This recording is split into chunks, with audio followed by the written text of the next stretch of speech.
当地时间19号，韩国总统尹锡悦开启了为期6天的法国、越南访问之旅。20号，尹锡悦与法国总统马克龙在巴黎爱丽舍宫举行首脑会谈。两场访问凸显了尹锡悦致力于打造全球枢纽国家、增强韩国国际影响力的意图。然而，当尹锡悦在外交上不断发力之际，国内民调支持率却显得相当低迷，执政差评率达到了近60%。分析人士认为，尹锡悦在外交上的严重失衡，正在韩国国内引发多重担忧。韩国与美西方过分绑定的做法，不仅不利于韩国自身利益，还会危害地区安全。据韩联社报道，尹锡悦将于当地时间20号到21号出席在法国巴黎举行的国际展览局第172次全体大会，意图推动釜山申办2030年世界博览会。韩国国际广播电台报道称，2030年世界博览会举办地投票将于今年11月进行。本次全体大会是最后一次宣传机会。为此，尹锡悦将于20号用英语发表长约30分钟的演讲，宣传釜山。韩总统办公室表示，20号尹锡悦在爱丽舍宫同法国总统马克龙举行会谈，并就印太战略发展方案等国际安全问题与马克龙进行磋商。韩联社称，与马克龙举行会晤意味着尹锡悦在近2个月内将完成同7国集团所有领导人的会谈。结束法国之行后，尹锡悦将从当地时间22号起对韩国第3大贸易对象国越南进行国事访问。尹锡悦将同越南国家主席武文赏举行会谈，并同越共中央总书记阮富仲、政府总理范明正、国会主席王廷惠分别举行会谈。不过，针对尹锡悦的此次出访，韩国国内传出不少质疑声音。韩国京乡新闻报道称，韩国国内内政问题堆积如山，因此尹锡悦此次出访步伐沉重。尹锡悦这次不仅要取得外交成果，还得管理国内的负面舆论。此外，韩国最大在野党共同民主党党首李在明19号在国会发表演说时，严厉谴责尹锡悦政府，称现政府放弃了民生、经济、政治、外交和安全，开历史倒车。李在明说，过去1年来，尹锡悦只专注于政治斗争，全球经济正在摆脱新冠疫情带来的影响，但只有韩国的经济在倒退。有些国家的领导人首先考虑的是如何做好家庭作业，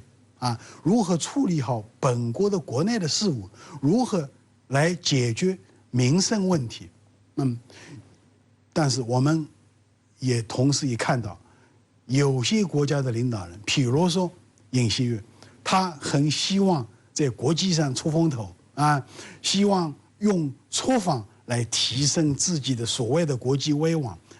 他甚至提出来说，韩国要成为世界的枢纽国家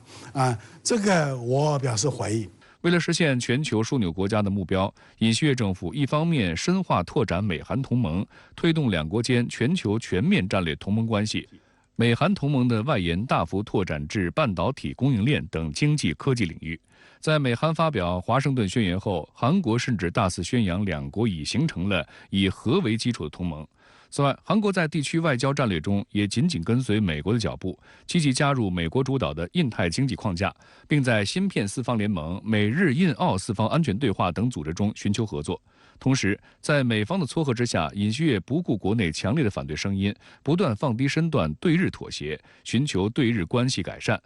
致力于提升美日韩3边合作。尹锡悦过度倾斜的外交政策让韩国国内非常不满。韩联社19号文章援引最新民调数据称，民众对总统尹锡悦施政表现的好评率为38.7%，而差评率为58%。韩民族日报称，对尹锡悦的施政表现给出差评，最集中的理由就是外交、经济、民生、物价。我希望尹锡悦总统今后能够把更多的精力放在处理好国内的问题上面尤其是不要干涉他国的内政，这个可能弄得不好会偷鸡不成赔一把米。相关话题来连线特约评论员孙兴杰。孙先生您好。韩国总统尹锡悦展开对法国的访问，在2个月之间，尹锡悦与7国集团所有领导人完成会谈。但韩国在野党党首李在明严厉批评尹锡悦，您怎么看现在的尹锡悦外交政策呢？尹锡悦总统上任以来，外交政策的调整之快令人眼花。一个检察官出身的总统，在外交议题上如此积极和激进，恐怕也是超出了很多人的预期。但事实呢就是如此。尹锡悦在竞选时提到了全球枢纽国家这样的理念，或许很多人认为尹锡悦这一说法是为了竞选需要，但是现在来看，尹锡悦总统的确将这一竞选口号变成了施政纲领。这一做法跟之前的特朗普还是有一些相似的。竞选时的口号更多是为了吸引选民，至于能不能成为政策，是需要进行权衡和考量的。尹锡悦上任之后呢，就表现出了外交总统的特色。一般来说，在任期的跛脚阶段，领导人会用更多的时间在外交领域，但尹锡悦一上任，似乎又将精力集中到了外交议题，其中的原因也是颇令人玩味。尹锡悦此次访问法国，除了经贸之外呢，还要为申办世博会发表演讲。韩国总统办公室方面介绍说呢，法国是人类自由、人权、法治思想的发源地。两位领导人将就通过共享价值加深双边合作，交换意见。可以看到呢，尹锡悦总统的施政呈现出外交优先的特征，通过外交活动提升韩国的国际地位，而其外交又有浓烈的价值观外交的色彩。尹锡悦总统的一系列外交活动呈现出非常鲜明的进攻性色彩，比如与日本的和解，近乎是无条件的原谅了日本。一个国家的外交政策在很大程度上源于其国家身份。韩国是一个什么样的国家？尹锡悦将其定义为全球枢纽国家。枢纽国家意味着要跟世界更多的链接，这样才可能成为各种交往互动网络的枢纽。问题就在于，在此之前，无论韩国的外交界还是学术界，大概会接受韩国处于双重边缘的地位。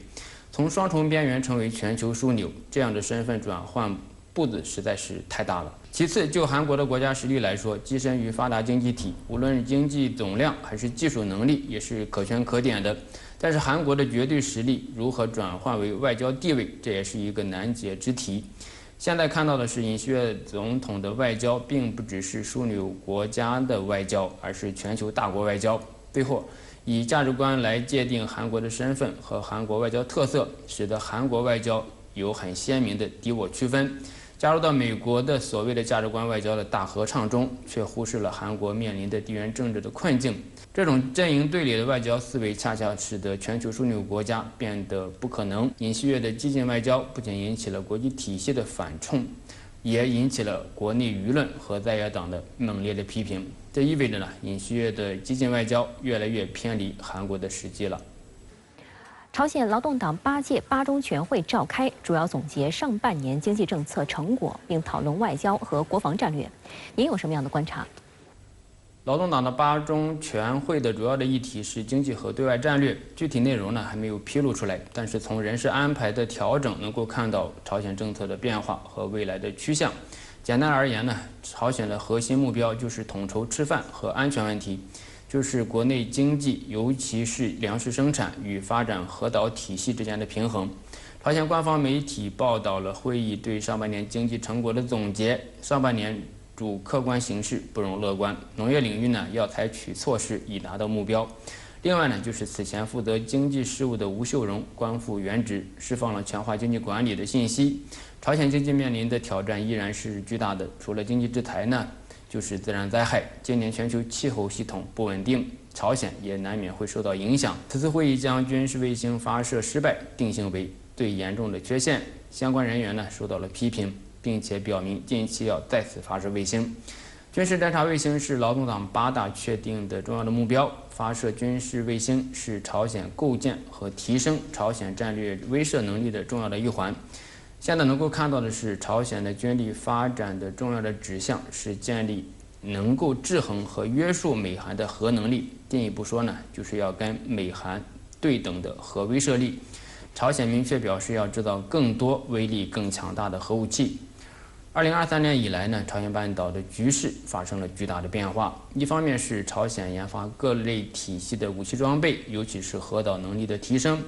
而美韩之间的军事合作呢更加的紧密。